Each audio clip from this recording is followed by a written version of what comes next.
The champagne flute shattered.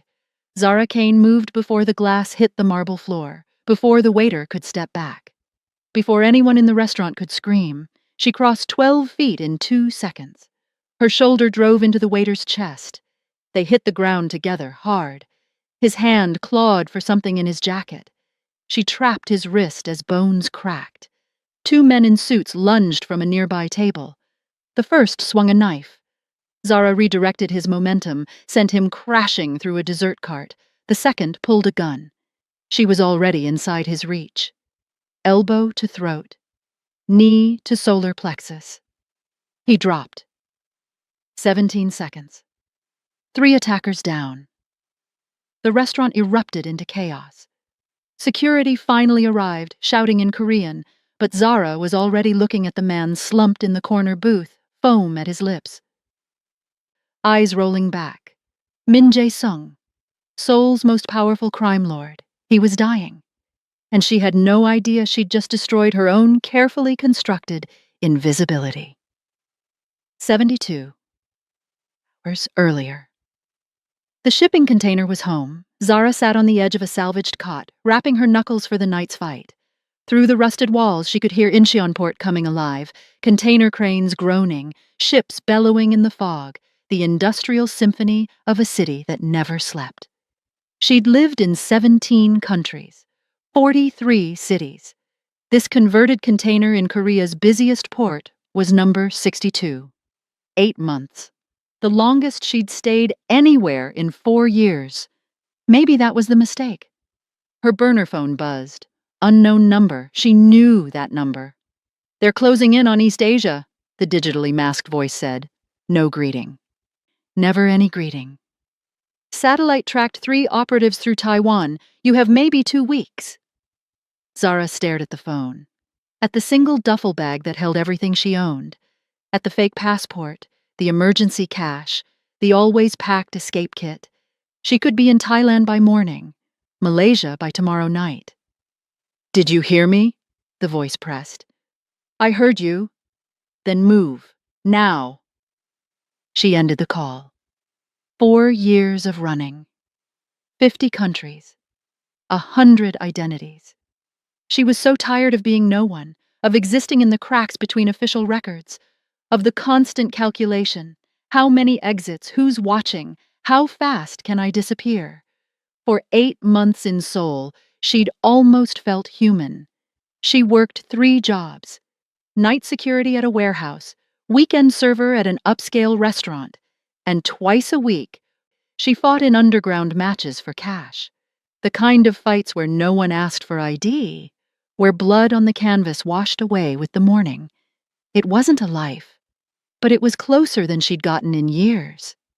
Her second phone buzzed, the one for her legal jobs. "Zara, we need you tonight. VIP section, triple pay, can you make it?" She looked at her escape kit, at the window showing Seoul's glittering skyline. "I'll be there in an hour." Earlier that evening, the Lotus Club was old money and new crime, wrapped in Michelin star cuisine. Zara moved through the dining room in black and white, serving champagne to men in $10,000 suits. The man in the corner booth commanded the room without saying a word. Min Jae-sung, early 30s, custom Tom Ford suit. Watchful eyes that tracked movement the way hers did. 2 bodyguards flanking him, both with barely concealed weapons. She'd heard the whispers. Cheongryong Syndicate. The Blue Dragon. One of Seoul's most powerful organized crime families, generations deep. Arms, real estate, construction. Legitimate businesses hiding rivers of illegal money. She delivered champagne to the adjacent table. Felt his eyes on her. Not sexually. Analytically. He was calculating threat levels too. That's when her instinct screamed. The waiter approaching Jae-sung's table moved wrong, too precise, too focused. His weight was forward on his toes, ready to react, not serve. His right hand stayed close to his jacket pocket. Zara set down her tray. The waiter reached Jae-sung's table, smiled professionally, set down the champagne flute. Jae-sung reached for it.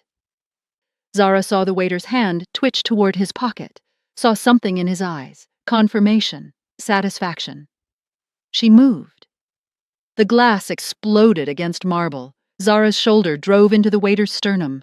They hit the floor in a tangle. He was trained. His immediate counterstrike was textbook close-quarters combat. But she was faster. Always faster. She trapped his wrist mid-draw. He'd been reaching for a syringe, twisted his arm behind his back. Something snapped. The bodyguards reacted, hands on weapons. But the two diners at the next table were already moving. The first produced a knife from nowhere, slashing at her head. She ducked, rolled, used the fallen waiter as a shield. The knife wielder adjusted, came at her low. Zara caught his wrist, redirected his momentum into a dessert cart.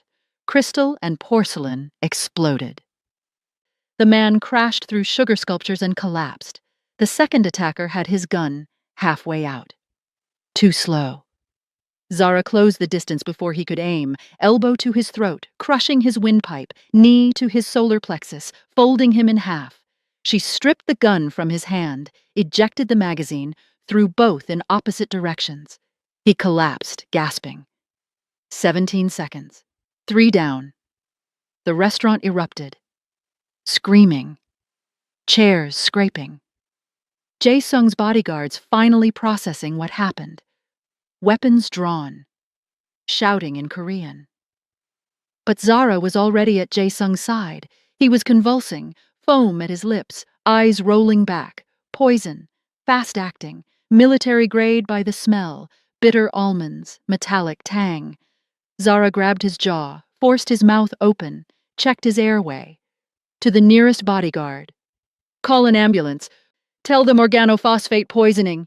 He needs atropine. Now. The bodyguard stared at her. Now. He scrambled for his phone. Zara positioned Jae-sung in recovery position, monitored his pulse, fading fast.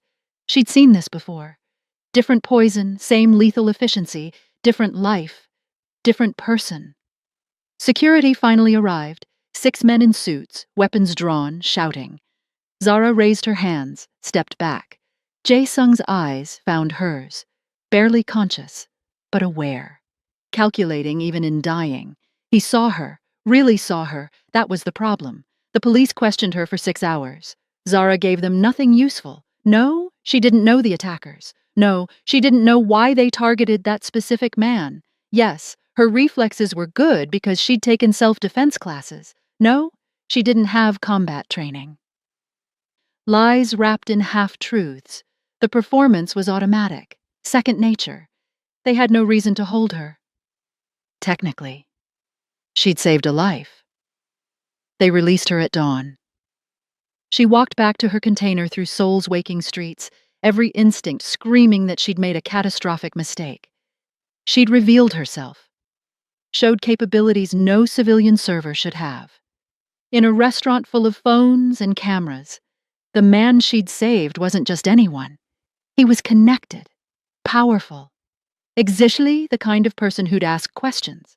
She'd survived 4 years by being invisible. Now she was a story.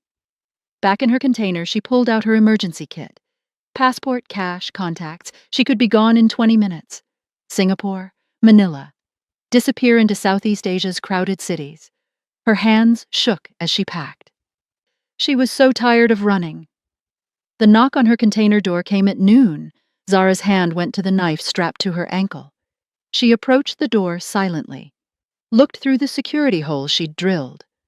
A man in an expensive suit. Alone. Hands visible. No weapon drawn. She opened the door a crack. Wrong address. Miss Kane, my employer would like to speak with you. I don't have an employer. You saved his life 3 nights ago. He'd like to thank you personally. Zara studied the man. Professional, polite. But his stance, the way he held himself, ex-military. Probably special forces. Tell him I accept his thanks. We're done. He's prepared to offer you employment. I'm not interested. The man's expression didn't change. He thought you'd say that. He asked me to tell you someone wants him dead badly enough to use military-grade poison. Professional assassins. Multiple attempts. His previous bodyguards are dead. Zara felt cold. And he thinks I can help with that? He thinks you already did, once. That's a better success rate than anyone else. The answer is no. The man nodded. Set a business card on the container's rusted floor. When they find you, whoever you're running from, you'll wish you'd taken this offer. Protection. Resources. Money to disappear properly. Think about it. He walked away. Zara picked up the card, thick stock, embossed gold, no name, just an address and a number. She should burn it. Instead, she put it in her pocket. Hold up. Before we get into this unbelievably messy story, I need one tiny favor. Go ahead and hit that subscribe button.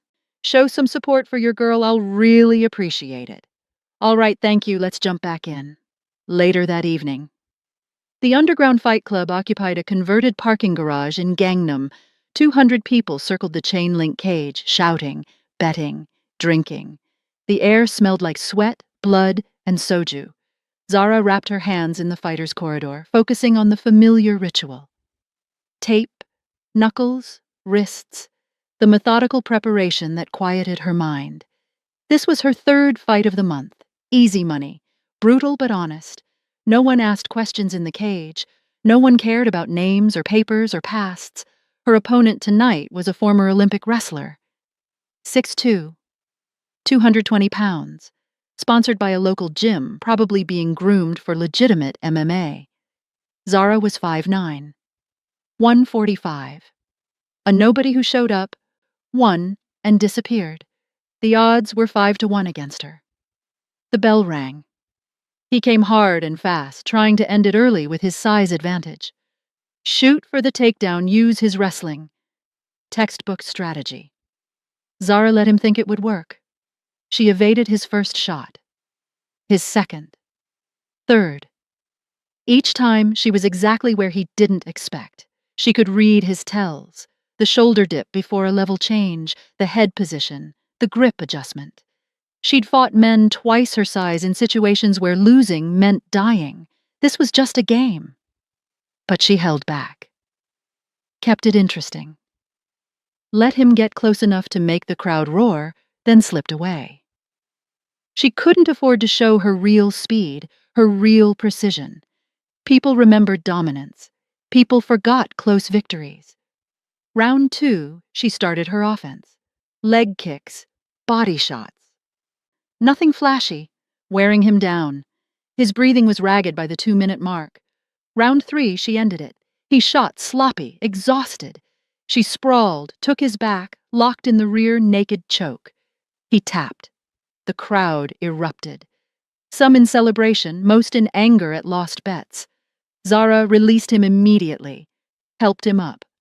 Professional respect. The referee raised her hand. That's when she saw him. Min Jae-sung stood at the cage entrance, flanked by 2 bodyguards, watching her with those calculating eyes. He'd found her. Zara grabbed her bag from the fighter's room. There was a back exit through the old garage's service tunnel. She could be gone in 90 seconds. But Jae-sung was already in the corridor, blocking her path. His bodyguards hung back, giving them space. She calculated, 15 feet to the nearest exit. 2 armed men between her and freedom, dozens of witnesses. Not ideal. Miss Kane. His English was perfect, barely accented. We need to talk. Nothing to talk about. Congratulations on surviving. Have a good life. She moved to step around him. One of his bodyguards shifted to block her. Jae-sung raised a hand.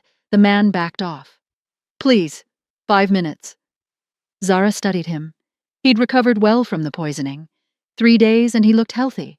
Strong genes or excellent medical care? Probably both. Fine. 5 minutes. He gestured to a side room. She stayed near the door. Jae-sung kept his distance, reading her body language correctly. I want to hire you, he said directly. No preamble. As what, entertainment? She kept her voice flat. I saw your world at that restaurant. I don't fit in it. As my bodyguard. She actually laughed. You have bodyguards. 2 outside this door. Probably a dozen more in your organization. They failed me 3 times. You succeeded once. That's a better ratio. Get better guards. I did, all professionals. Military backgrounds, years of experience. All dead or disappeared or bought off. He stepped closer. Someone wants me dead. Someone with resources, patience, and inside information. Traditional protection isn't working. And you think I can help because I tackled a waiter? I think you can help because you identified a military-grade poisoning in under 3 seconds, executed a perfect tactical response to multiple armed attackers, and did it all with reflexes I've only seen in special operations soldiers. His eyes locked on hers. So, no. Not because you tackled a waiter. Silence hung between them. I'm not special ops, Zara said. I know, I checked. You don't exist in any military database. You don't exist anywhere. He pulled out a tablet, showed her a document. My people are very good at research. They've cracked government databases in 5 countries. Your background is completely blank. No birth certificate, no immigration record, no credit history, no school records, nothing. Zara's pulse quickened, but her expression stayed neutral. Maybe you have bad researchers. Or maybe you're exactly what I need. Someone with no ties to the Korean underworld. Someone who can't be bribed because they have no official existence to threaten. Someone who can't be bought because they're already a ghost. Maybe I'm a ghost for bad reasons. I don't care. Blunt. Honest. Whatever you're running from, whoever you're hiding from, I can offer you protection. Resources, money. $2 million for the 6-month duration. Private housing. Full legal protection through my organization. Zara's mind calculated. 2 million American dollars. Safe housing was worth more. Legal protection, that was dangerous. It meant entanglement. Visibility. No. 3 million. It's not about money. Then what is it about? She met his eyes. I don't want to be found. Working for you means being visible. Being seen. That's the last thing I need. Jae-sung was quiet for a moment. When he spoke again, his voice was softer. I understand running. I understand hiding. But there's a difference between existing in shadows and living in a cage. He gestured around them. This, fighting for cash, sleeping in containers, moving every few months. This isn't living. It's surviving. Eventually, whoever you're running from will find you anyway, and when they do, you'll be alone. No backup, no resources. I've been alone for 4 years. I'm still here. For how long? Another year? 2? He stepped closer. Work for me for 6 months. Save enough money to disappear properly. Build a real exit strategy, not just running. And if they find you in the meantime, you'll have an entire syndicate backing you instead of facing them alone. Zara wanted to say no. Every instinct screamed to say no. Attachment was danger. Visibility was death. She'd survived by being no one. But she was so tired. 1 month, she heard herself say. Trial period. And I have conditions. Name them. No questions about my past, no fingerprinting, no photographs. No official records that tie me to you. Agreed. But I will run a background check. That's non-negotiable. She almost smiled. Good luck with that. If you prove useful after 1 month, we renegotiate terms. Fair? She should walk away, should run to the port right now and book passage on the first cargo ship leaving Korea. But the exhaustion was deeper than physical. It was soul deep. The exhaustion of being no one, of trusting no one, of the constant vigilance that never, ever stopped. 1 month. She could survive anything for 1 month. Deal.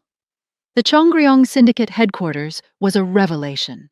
From the outside, it looked like a cultural preservation site. Traditional Hanok architecture, low curved roofs, elegant wooden structures, surrounded by stone walls and manicured gardens. A historical landmark. From the inside, it was a fortress. Zara arrived at dawn with her single duffel bag. Everything she owned fit in 30 pounds. The outer gate looked wooden, but was reinforced steel. The decorative walls concealed cameras and sensors. The peaceful gardens had clear sight lines and strategic positions, beautiful camouflage for a military installation. A man waited in the main courtyard, late 30s, severe expression, expensive suit. He looked at Zara like she was a problem he hadn't anticipated. Park Sang-woo, he introduced himself in English. Second in command. I'll be your direct supervisor. Zara Kane. I know who you are. I'm the one who ran your background check. His tone made it clear what he thought of the results. Nothing. Absolutely nothing. That's either impossible or highly suspicious. Maybe I'm just boring. Boring people have birth certificates. He gestured for her to follow. The boss wants you on 24/7 protection detail. You'll shadow him everywhere. All meetings, all appointments, all travel. You'll sleep in the adjacent apartment suite. You're essentially his shadow. Sounds invasive. It's how we keep him alive. 3 attempts in 2 months. Professional hits. The last one nearly succeeded. They walked through the compound. Traditional exterior, modern interior. Hardwood floors over concrete reinforced with steel. Paper screens hiding bulletproof glass. Every design choice balanced aesthetics with security. There are 47 syndicate members on site, Sang-woo continued. 12 with executive access. You'll meet the key players today. Weekly threat assessment meetings are Wednesdays. Your clearance level is yellow, mid-tier. Enough to do your job, not enough to access sensitive information. Do I get a weapon? After you prove yourself. For now, your observation and intervention only. He stopped, faced her directly. I'm going to be honest. I think this is reckless. You're a foreign national with no credentials, no verifiable history, and no experience we can confirm. The boss is making a decision based on instinct, and instinct gets people killed. Noted. If you fuck this up, if you're a plant, if you endanger him in any way, I will end you. Personally. Understood? Zara met his eyes, saw the genuine threat, the protective loyalty. Understood. Good. Now let's meet the family. The main hall was traditional opulence. Low tables, floor cushions, calligraphy scrolls on the walls. 8 people sat in a semicircle waiting. Jae-sung at the center, the others arrayed by importance. This is Zara Kane, Jae-sung introduced her. My new personal security. The reaction was immediate and varied. A man in his 30s sneered. Similar features to Jae-sung. Cousin, probably. This is your solution? A foreign woman with no credentials? You've lost your mind. Cousin Day One. Jae-sung's voice was pleasant but edged. She saved my life when your recommended security firm failed to identify 3 attackers in a public restaurant. I'm comfortable with my decision. Day One's sneer deepened, but he said nothing. An elderly man, 70 at least, studied Zara with sharp eyes. Traditional hanbok, weathered hands, the bearing of someone who'd seen violence and survived. Interesting choice, he said in English. Very interesting. Elder Kwon is my godfather, Jae-sung explained. Advisor to my grandfather and to me. Kwon continued watching her. Zara felt his gaze like a physical weight.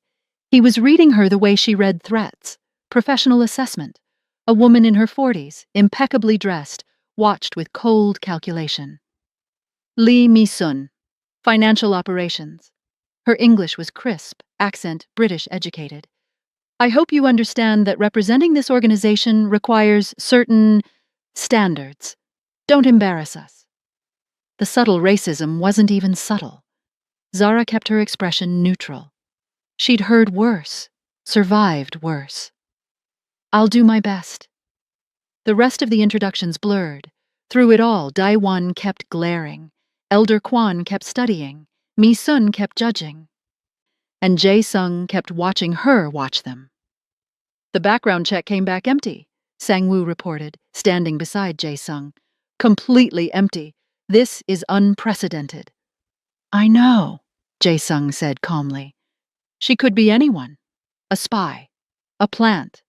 A threat we can't identify. She could be, or she could be someone who needs protection as much as I do. He stood, addressed the room. Zara Kane is under my personal protection. Any threats against her are threats against me. Any disrespect shown to her is disrespect shown to me. Make sure everyone understands that. Silence. Daewon stood abruptly. You're choosing a stranger over family concerns, over common sense. This will end badly. Your concern is noted. Meeting dismissed. The room emptied slowly. Hostile glances, suspicious murmurs. Only Elder Kwan lingered, still watching Zara with those sharp, knowing eyes. Walk with me, he said to her, not a request. Elder Kwan led Zara through the gardens. Traditional stone paths wound between carefully pruned trees and koi ponds, beautiful, peaceful, the kind of place where people discussed life and death with equal calm. You move like a soldier, he said without preamble, but not Korean military, not American either. Something else, something specific. Zara said nothing. I'm old. I've seen many things. During my time in intelligence, before I joined this family, I encountered operatives with your particular efficiency, very rare, very dangerous. I don't know what you're talking about. Perhaps, or perhaps you've forgotten, or perhaps you were trained to forget. He stopped beside a small bridge. Below, koi swam in lazy circles. There are organizations that create ghosts, real ghosts.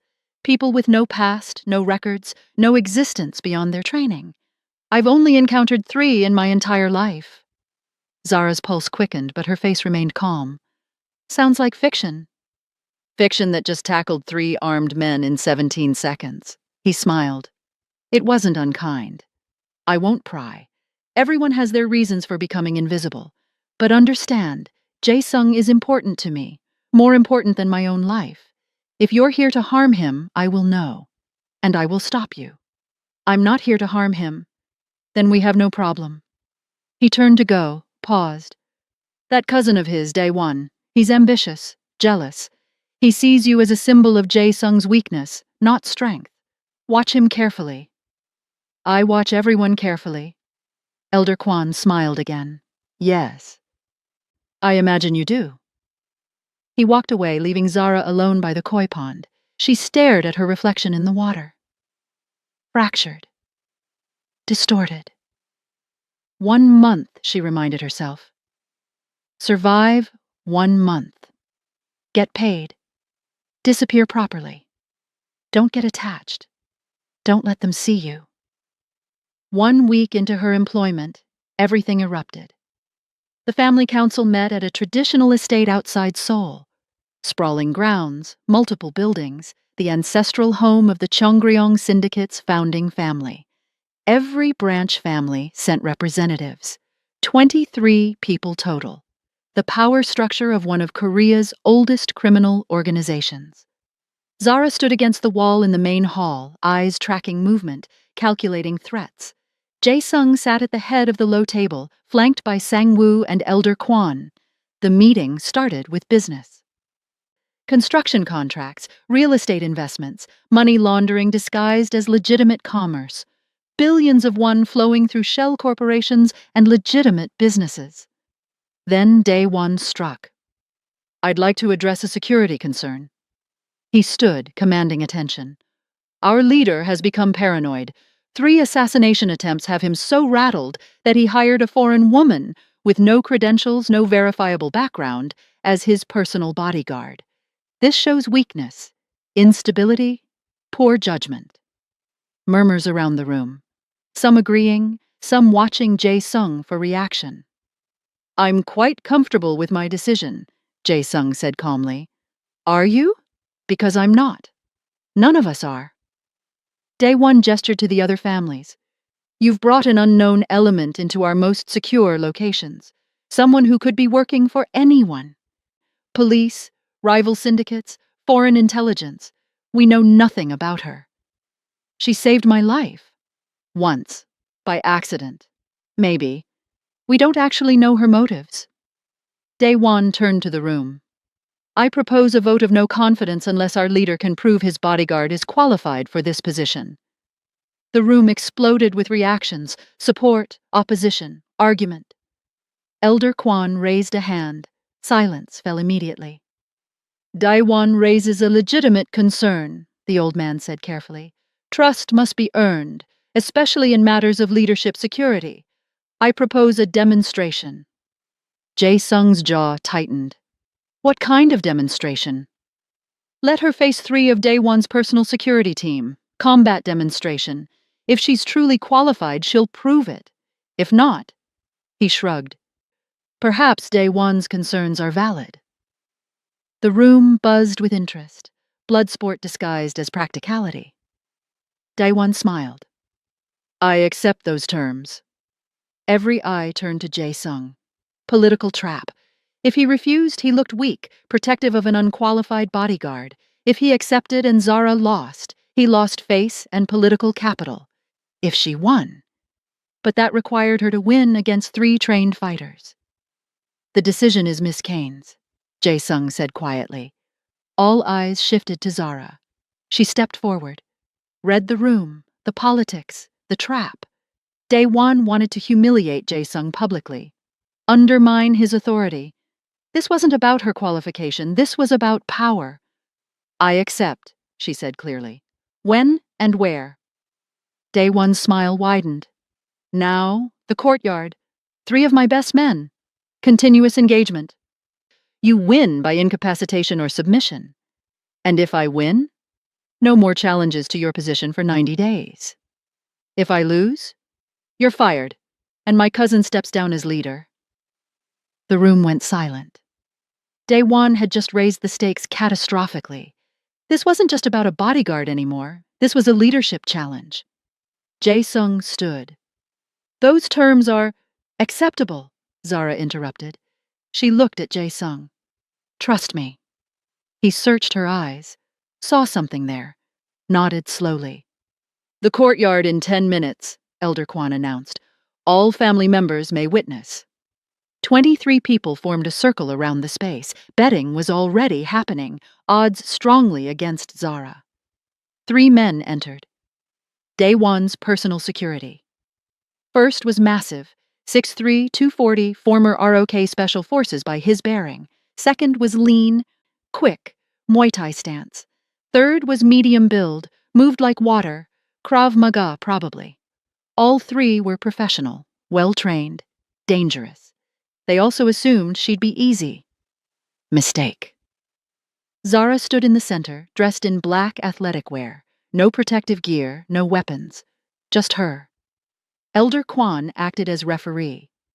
Combat until submission or incapacitation. No killing blows, no permanent injury. Begin when ready. Daewon smirked at Jae-sung, already tasting victory. The 3 fighters spread out, surrounding Zara. Standard pack tactics. They'd coordinated before, worked together. This wasn't their first group engagement. Zara tracked all 3 simultaneously, read their stances, identified the leader, Special Forces guy, slightly ahead, more confident. He'd engage first. Muay Thai would flank right. Krav Maga would hold back, looking for openings. Special Forces moved first, fast for his size semichi mimba shimambimba sai. Shoot for a takedown, use his weight advantage. Zara was already gone. She sidestepped, used his momentum against him. As he passed, she struck. Precise blow to his floating rib. Pain, but no real damage. He grunted, spun. Muay Thai came from her right. Roundhouse kick, powerful, aimed at her head. She ducked under it, caught his supporting leg mid-kick, swept him. He crashed hard but rolled immediately. Professional recovery. Krav Maga attacked from behind, silent, efficient.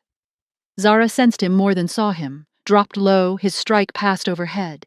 She struck his knee, not enough to break, enough to buckle. He stumbled. 5 seconds. 3 attacks countered. They regrouped. More cautious now. Realized she wasn't a civilian playing warrior. They came together. Coordinated assault, Special Forces high, Muay Thai low, Krav Maga from the side. Zara moved like water, like smoke. She was never where they expected. Every strike found air, every grab closed on nothing. She led them toward the koi pond. Deliberate positioning. Special Forces rushed her, frustrated. She redirected his momentum straight into the pond. He crashed through the surface, soaking wet, sputtering. Muay Thai hesitated, checking on his partner. Mistake. Zara was on him. Lightning combinations, solar plexus, nerve clusters, pressure points. He folded, gasping, unable to breathe properly. She could have destroyed him. Chose not to. Controlled force. Professional restraint. He submitted, tapping frantically. Krav Maga guy was smart. He backed off, hands raised. I yield. He'd read the situation correctly. She could take him. No question. 47 seconds. 3 opponents neutralized. The courtyard was absolutely silent. Zara stood in the center, barely breathing hard. She looked at Daiwan. 90 days, no challenges. Daiwan's face was purple with rage and humiliation. Elder Kwan stepped forward. The demonstration is complete. Miss Kane has proven her qualification. He looked around the circle. Does anyone dispute this? Silence. Then the matter is settled. The crowd dispersed, buzzing with conversation. Odds had just shifted dramatically. Money had changed hands. Respect, grudging but real, had been earned. Jae Sung approached. You held back. Of course. Why? Because humiliating them completely would make permanent enemies. This way, they know I could have. That's enough. He studied her. Where did you learn to fight like that? I thought we had an agreement. No questions about my past. We do. But watching you move? He paused. Elder Kwan was right. You fight like a ghost. Zara said nothing. Whatever you are, whoever trained you, I'm glad you're on my side. She wanted to tell him, wanted to explain that sides were temporary, that she'd been a weapon for organizations that didn't care about right or wrong, that ghosts didn't have sides, only contracts. But she didn't. 90 days, she said instead. Then we renegotiate. 2 weeks later, everything changed again. The annual charity gala at the Shilla Hotel was theater. Seoul's elite, old money, new tech billionaires, politicians, celebrities, mingled with the underworld in designer gowns and $10,000 tuxedos. Donations to orphanages and cancer research, champagne and carefully orchestrated ignorance. Everyone knew who funded half the charity work. Nobody mentioned it. Zara stood in front of the mirror in her assigned room at the compound, barely recognizing herself. The dress was black silk. Elegant and understated, custom-fitted, concealed holsters sewn into the lining, a small knife strapped to her thigh, earpiece disguised as jewelry. Her hair was professionally styled, makeup applied by someone who knew how to enhance without transforming.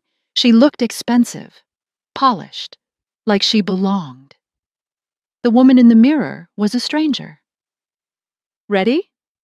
Sang-woo knocked, entered without waiting. He looked her over, nodded approval. You clean up well. Remember, you're the boss's executive assistant tonight. Bodyguard would be too obvious. Stay within 10 feet of him at all times. Smile politely. Say nothing controversial. I know how to play a role. Do you? His eyes were sharp. Because the last 2 weeks you've been impressive. Almost too impressive. Makes me wonder what other roles you've played. 90 days, no challenges. That was the deal. The deal was about your position, not about my suspicions. He handed her a small clutch purse. Phone. Emergency beacon. Credit card under the name on your fake ID. Try to blend in. She took the purse. Sang-woo, do you ever stop being suspicious? No. That's why I'm still alive. Fair point. The grand ballroom was opulence embodied. Crystal chandeliers, orchestra playing classical Korean music, ice sculptures, tables laden with delicacies, 500 people networking, schmoozing, calculating advantages. Zara entered 3 steps behind Jae-sung, playing her role, the professional assistant, invisible until needed. But she wasn't invisible. Heads turned. Whispers followed. The exotic curiosity. The unexpected presence. A black woman at Seoul's most exclusive event, attending to the city's most notorious crime lord. She felt every stare, every judgment, every microaggression wrapped in politeness. A socialite approached, dripping diamonds. "Oh my, Jae-sung, is this your new assistant?" The pause was deliberate, loaded. "Yes, Miss Kane is invaluable to my operations." "I'm sure she is." The woman's smile was sharp. "Are you a singer? A model? You must be so talented." Zara recognized the game. The assumption that her only value was performance or appearance. "I'm in security and operations management." "How exotic." The woman touched her arm, proprietary, invasive. "You must tell me. Where are you from originally?" "Chicago." "But originally. The woman's fingers squeezed. "Africa? Your people have such fascinating cultures." Zara felt her jaw clench, wanted to break the woman's wrist, show her exactly how fascinating violence could be. Instead, she smiled. "My people are from everywhere, just like yours. Excuse me." She moved away before her control slipped. Jae-sung caught up to her at the champagne table. "I apologize for—" "Don't. You didn't say it." "She did." Zara accepted a glass, didn't drink. "This is your world, I'm just visiting." "It doesn't have to be this way." "Yes, it does. I'm different here. Foreign. That's not going to change because I wear an expensive dress." More encounters. More casual racism disguised as curiosity. A business partner's wife who touched her hair without asking. A politician who spoke slowly and loudly, assuming she didn't understand Korean. A tech CEO who asked if she was exotic entertainment for the evening. Jae-sung intervened on that one. Cold. Direct. "She's my executive assistant and under my personal protection. Show respect or leave my table." The man left. But the damage was done. Death by 1,000 cuts, each comment small enough to excuse. Collectively devastating. Zara excused herself, found the balcony. Needed air that didn't smell like expensive perfume and casual cruelty. The Seoul skyline glittered below. Beautiful. Cold. Indifferent. "They're intimidated by you." She turned. Elder Kwan stood in the doorway, holding 2 glasses of whiskey. He offered her one. "They have a strange way of showing intimidation. Fear often masquerades as dismissal." He joined her at the railing. "You're something they can't categorize, can't control, so they try to diminish you, make you smaller, more comfortable for them." "You're very observant." "I'm very old. I've seen this pattern many times." He sipped his whiskey. "I told you before, you move like someone with very specific training. Very rare. I've narrowed down the possibilities." Zara's pulse quickened, but her expression stayed neutral. "Have you?" 3 organizations in the world produce operatives with your particular skill set. One was dismantled 20 years ago. One only operates in Eastern Europe. The third— He paused. "The third officially doesn't exist. Never did. Project Echo." She said nothing. Couldn't. "I worked intelligence for 15 years before joining this family. I encountered many secrets. Project Echo was one of the deepest." His eyes found hers. Orphans with no family ties, trained from adolescence, deployed for missions requiring complete deniability. No bodies, no evidence, no survivors. Each operative designated by number. The balcony suddenly felt very small. "If such a program existed," Zara said carefully, "it would have been shut down. Everyone involved would have been retired or eliminated." "Yes. Officially it was dissolved 8 years ago. All records expunged. All operatives retired." He emphasized the word, knew what it meant. But what if one didn't accept retirement? What if one ran instead? Silence stretched between them. The city hummed below. "Why are you telling me this?" Zara finally asked. "Because Jae-sung is important to me, more important than life itself. And I need to know, are you a threat to him? No. Then we have no problem. Your past is your business. Your present is mine. As long as those don't conflict, I'll keep your secrets." He set down his glass. "But understand, if Project Echo or whatever remains of it comes looking for you, it will endanger everyone here. Jae-sung, Sang-woo, the entire family. Are you prepared for that consequence? I've been running for 4 years. They haven't found me yet. Korea is small. Eventually they will. When they do, what happens?" Zara had no answer. Elder Kwan nodded slowly. "Something to consider." He walked to the door, paused. "For what it's worth, I think you're good for him. He's been isolated since his brother's death. Paranoid. Alone. You've given him something to protect besides himself. That's valuable." He left. Zara stood on the balcony staring at the city, feeling the walls closing in, 4 years of perfect invisibility unraveling in 3 weeks. She should run. Right now. Disappear before movement in her peripheral vision. A photographer, wrong position, wrong equipment, wrong everything. Her instincts screamed. He was positioned near the service entrance, professional camera with telephoto lens. But his stance was wrong. Too tense, too focused. Surveillance, not journalism. Zara moved smoothly through the ballroom, tracking him. He was photographing Jae-sung, repeatedly, different angles, timestamps, patterns of movement. Intelligence gathering for an operation. The photographer noticed her noticing. His eyes widened. He turned, heading for the service corridor. Zara followed. Casual. Unhurried. Just another guest stepping away. The corridor was empty. Industrial. The backstage of opulence. He was fast walking. Almost running. Reached for something in his jacket. "Stop," Zara said. Clear. Commanding. He spun. Not a weapon. A phone. Calling for backup or destroying evidence. She closed the distance in the 3 strides, grabbed his wrist, twisted. The phone clattered to the floor. She kicked it away, pushed him against the wall. "Who hired you?" "I don't know what." She applied pressure to a nerve cluster. Pain, not damage. "Wrong answer. Who? Hired? You. Contractor, third party. I don't know names." "What were you photographing?" "Movement patterns, schedule, security positions. I was just supposed to—" Footsteps. Multiple people approaching. Sang-woo appeared with 3 security personnel. Took in the scene instantly. "Problem?" "He's been documenting Jae-sung. Surveillance for something bigger."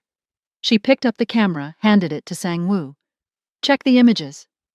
Sang-woo scrolled through. His expression darkened.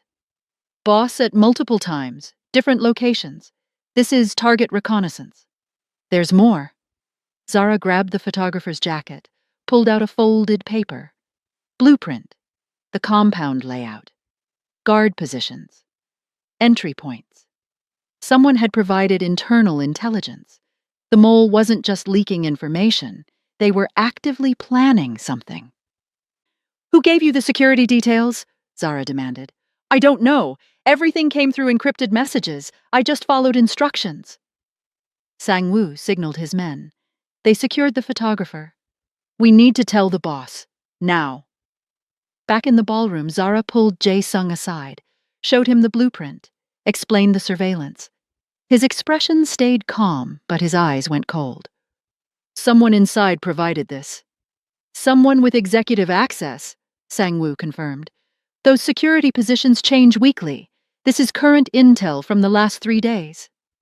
Jae-sung looked around the ballroom. At his inner circle. Dae-won, Mi-sun, Elder Kwan, branch family heads, trusted associates. One of them was selling him out. "We leave, now." He made apologies to the event organizers, gracious but firm. In the car, silence was heavy. Zara sat beside him, hyper-aware. Every vehicle could be a threat. Every intersection a kill zone. "You saved me again," Jae-sung said quietly. "That's the job. It's more than that." He turned to her. "Most bodyguards would have reported the photographer to venue security. You hunted him, interrogated him, found evidence we didn't even know existed. That's not standard protection. That's intelligence work." She said nothing. "Elder Kwan thinks you're something special. Sang-woo thinks you're a threat. Dai-wan thinks you're a weakness." He studied her. "What do you think you are?" "Temporary." "Are you?" The question hung in the air, loaded, dangerous. "1 month was the deal," Zara said. "We're at week 3. And then? I disappear. That was always the plan. What if I offered you something different? Not a job. Not a contract. Something real." Her throat tightened. "Real isn't possible for people like me." "Why not?" "Because—" She stopped. How could she explain that real meant attachments? Attachments meant vulnerability. Vulnerability meant death. "Because I'm not who you think I am." "I don't think you're anyone. I know you're someone trying very hard not to be." He leaned back. "Whatever you're running from, it's big. Organized, professional. The kind of threat that requires the resources I have. You keep saving my life. Let me help save yours." "You don't know what you're offering." "Then tell me." She wanted to. God, she wanted to. To unburden herself. To stop carrying the weight alone. To trust someone with the truth. But the truth would destroy him. "I can't." He nodded slowly. Disappointed but not surprised. "When you're ready, if you're ever ready, the offer stands." They arrived at the compound. Extra security, heightened alert. Everyone watching, everyone. The mole was still out there. And somewhere, Project Echo was closing in. 48 hours after the gala, Jae-sung initiated lockdown. The compound transformed into a fortress. All non-essential personnel evacuated. Only the core team remained. 23 people, 12 with executive access. One of them a traitor. Zara stood in the security center with Sang-woo, reviewing protocols. "We need to identify the mole," Sang-woo said. "Fast, before they make their move." "Set a trap." Zara pulled up the personnel list. "Leak different information to each suspect. Whatever detail appears in the next attack reveals the traitor." "Dangerous." "We're using the boss as bait." "He's already bait. We're just controlling the parameters." Sang-woo studied her. "You think like an operator, not a bodyguard. Someone trained you for infiltration, intelligence gathering, target elimination. Focus on the mole, not me. They're connected. You show up, suddenly we have internal breaches, professional hits, coordinated attacks. Either you're incredibly unlucky or I'm the target and your boss is collateral." She met his eyes. "You're right. I brought this to your door. Let me help clean it up." He was silent for a long moment. "If this goes wrong, if the boss dies because of you, I know. You'll kill me. You've mentioned that. I want you to understand. I will. Personally. Painfully." Noted. They crafted 3 false intelligence reports, each with specific details. To Day 1, shipment arriving at Port A, Tuesday 3 a.m. to Misun. Meeting with Russian contacts, Wednesday, downtown location. To Elder Kwan, emergency relocation to safe house. Thursday morning, Jae-sung approved the plan. "Whoever the information leaks to will be ready." But Zara's instincts screamed. 3 days was too long. The enemy was closer than that. She was right. 3 a.m. Zara was on perimeter patrol when alarms shrieked. Simultaneous breaches at 4 points, coordinated, professional. Military precision. She sprinted to Jae-sung's quarters, found him already awake, weapon in hand. Sang-woo burst through the door seconds later. 12 hostiles, full tactical gear. They're not trying to sneak. This is a direct assault." Echo team, Zara said. She knew their pattern, their efficiency. They're here for me! Gunfire erupted outside. Jae-sung's men engaging, shouting, screaming. We need to move. Now! Zara grabbed Jae-sung's arm. Where? Central courtyard. It's what they want. Open space for extraction. We give it to them, but on our terms. Sang-woo didn't argue. They moved as a unit, through corridors, past windows showing the battle outside. Jae-sung's men were outmatched. These weren't street thugs. These were soldiers. The courtyard was exactly where the enemy wanted them. 12 operatives in black tactical gear formed a perimeter. Weapons raised, but not firing. Extraction formation. The leader removed her helmet. Woman, 40s, scarred face, eyes like winter. She looked at Zara with something almost like affection. Echo 7. Her English was unaccented. International training. Echo 3.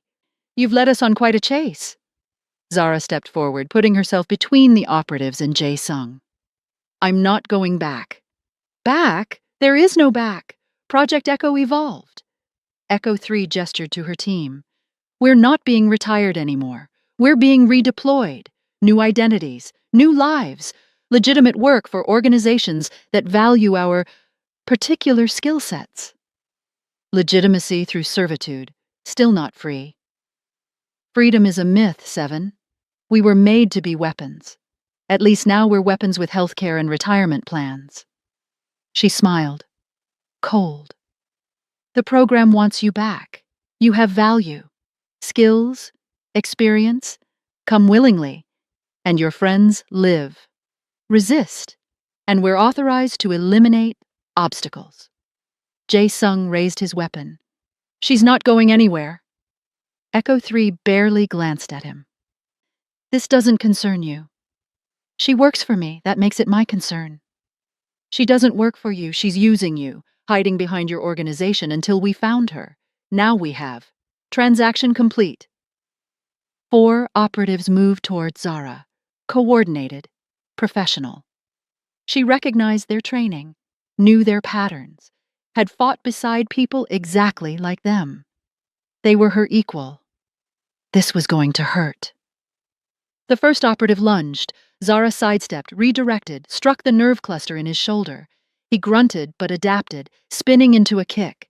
She blocked, but barely. He was fast. Second operative attacked from behind. She sensed him, dropped low, his strike passed overhead. She swept his legs. He rolled, recovered instantly.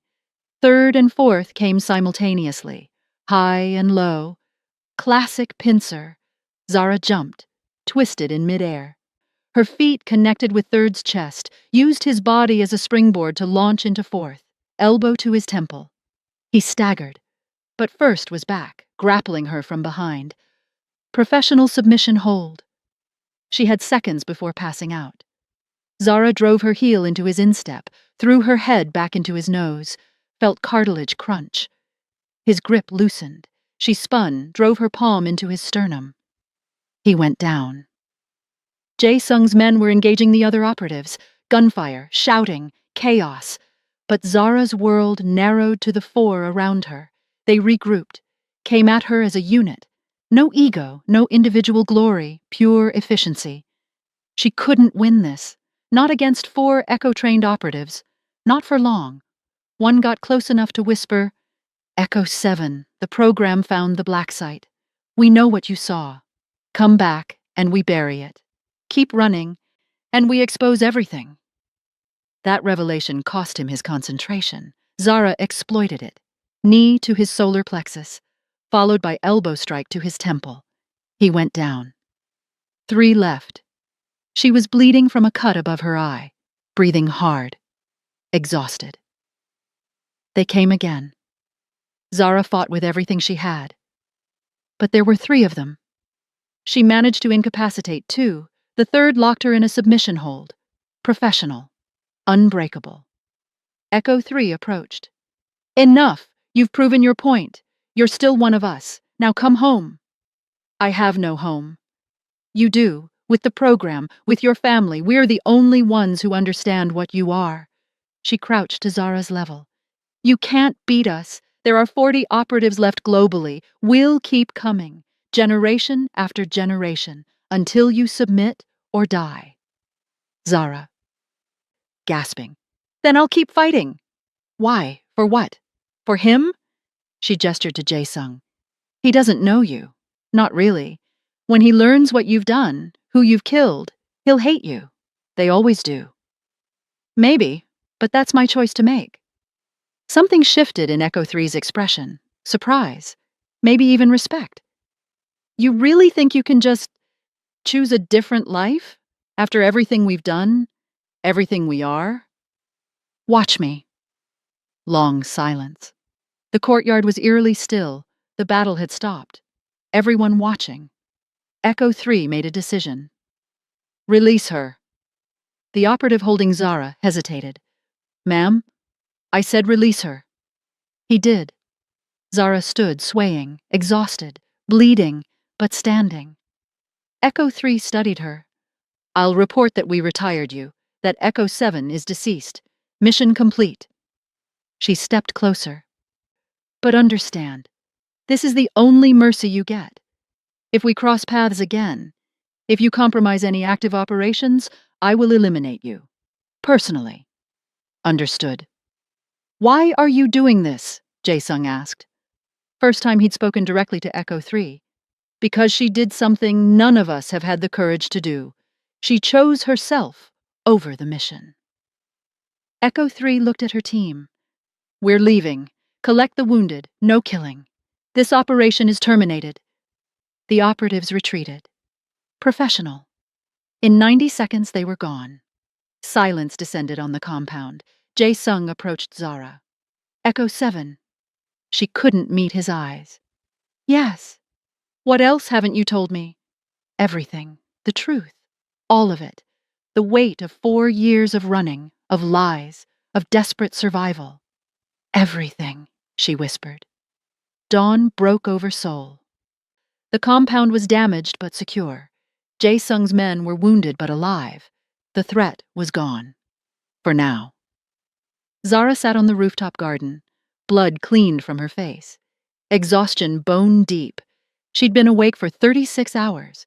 Jae-sung found her there, sat beside her, said nothing. They watched the sun rise over the city. Echo 7, he finally said. That's what they called you. Yes. Tell me. So she did. All of it. The truth she'd buried for 4 years. My name, my real name, was Amanda Williams. I was 11 years old when they took me. Refugee camp. War-torn region. My parents were dead. Or so they told me.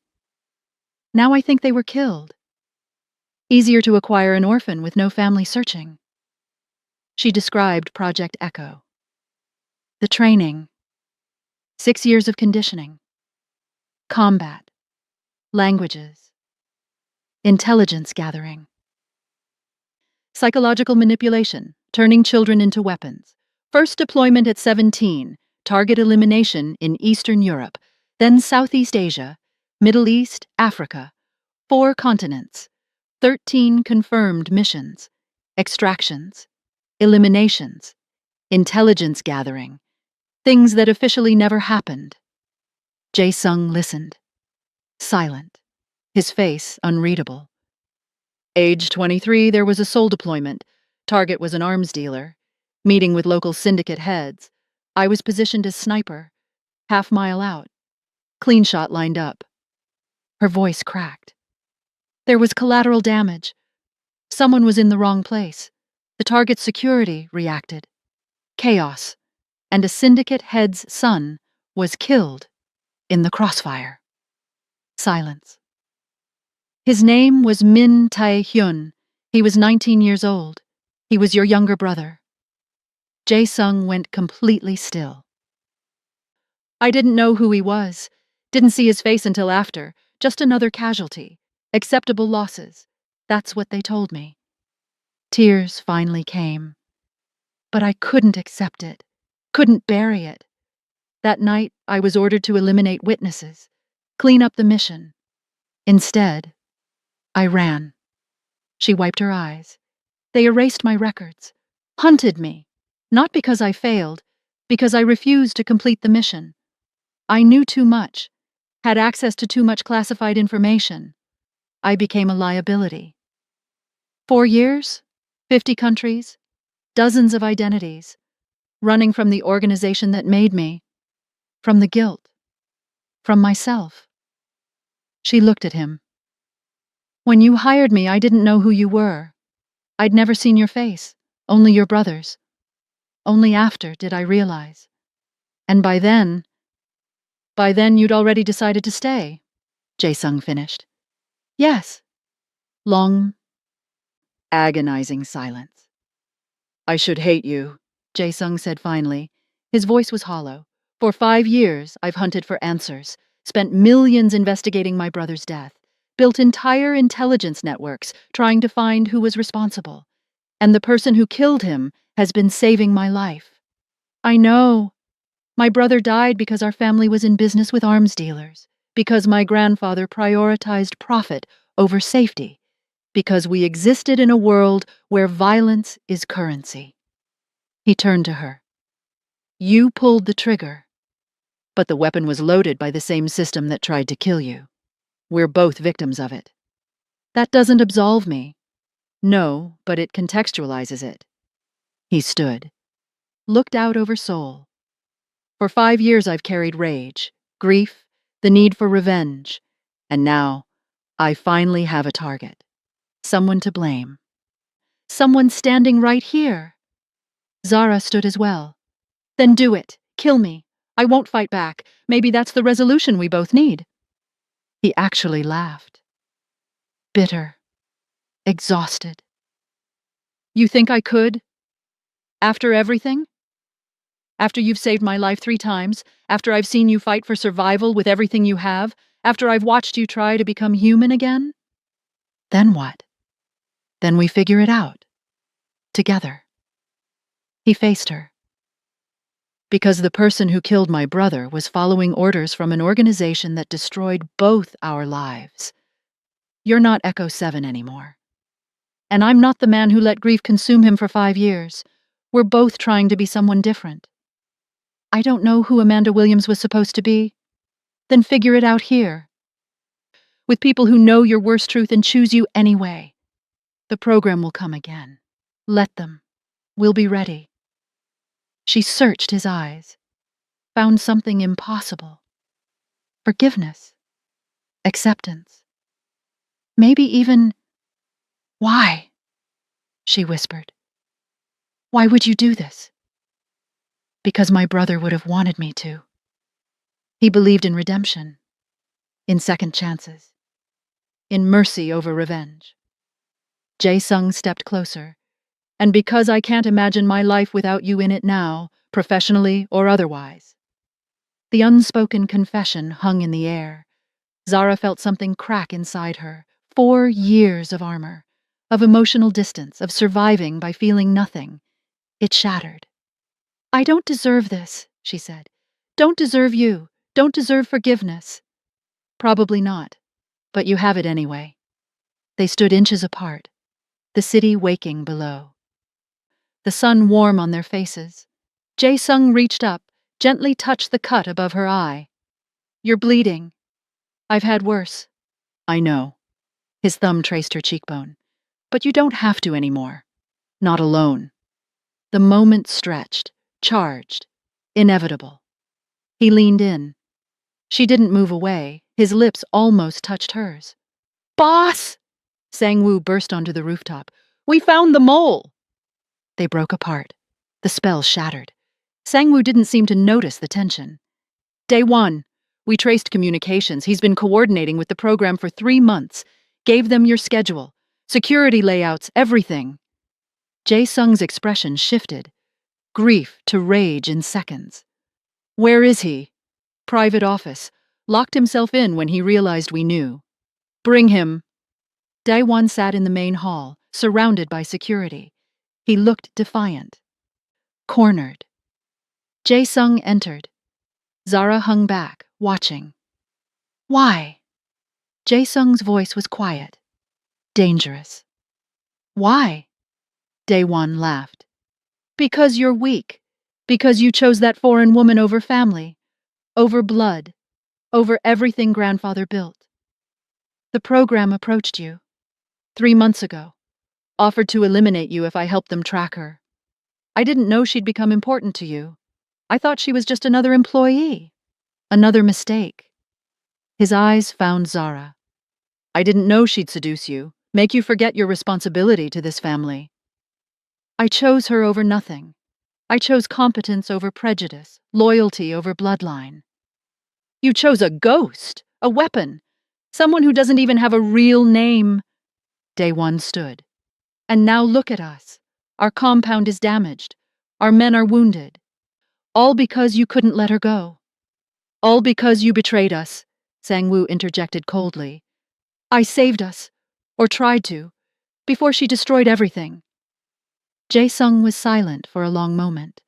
When he spoke, his voice was final. You're exiled, stripped of all family assets, all titles, all protections. As of now, you're dead to the Chongryong Syndicate. You're choosing her over blood, Daewon hissed. Grandfather would be ashamed. Grandfather would be ashamed of you for selling out family for power, for working with enemies, for putting pride over loyalty. Jae-sung gestured to security. Remove him.